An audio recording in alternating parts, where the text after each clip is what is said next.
With the Alliance of American Football folding before even getting all the way through its inaugural season, it's now Vince McMahon and the XFL's turn to try to provide football fans with an entertaining product during the NFL's off-season. The AAF's attempt to engage fans was to fill the rosters with star players from the local college teams.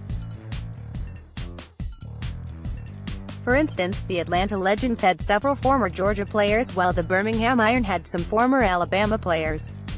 As turned out, the AAF didn't quite have the funding it needed and fell through without an official partnership with the NFL.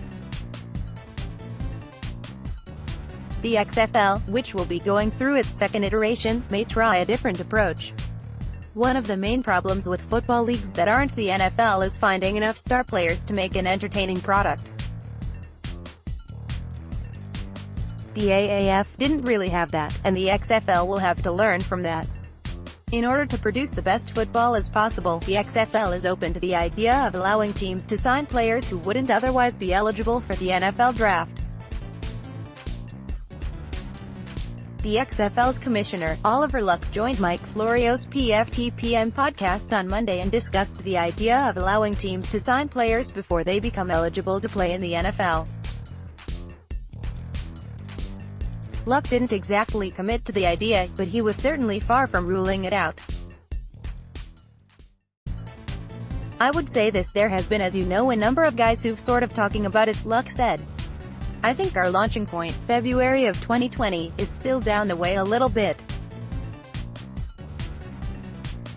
We're not actively talking to anybody at this point, but it is something that we are looking at.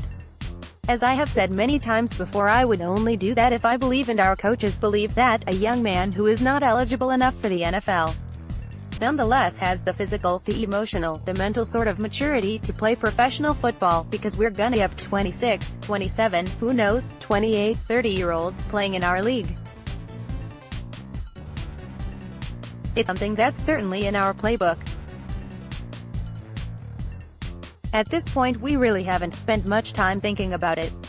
To be eligible for the NFL draft, a player must be at least 3 years removed from high school. Of course, those players go to the college ranks to work on a degree and show NFL scouts what they can do. If the XFL doesn't adopt that rule, do players elect to skip college and get paid to play in the new league for a few years before going to the NFL? That's an interesting debate to have, but it would require a major shift in the landscape of American football. Besides, the failure of the AAF may scare off some kids who may have considered going to the XFL right out of high school. The XFL is set to kick off in February of 2020, just 1 year after the AAF debuted.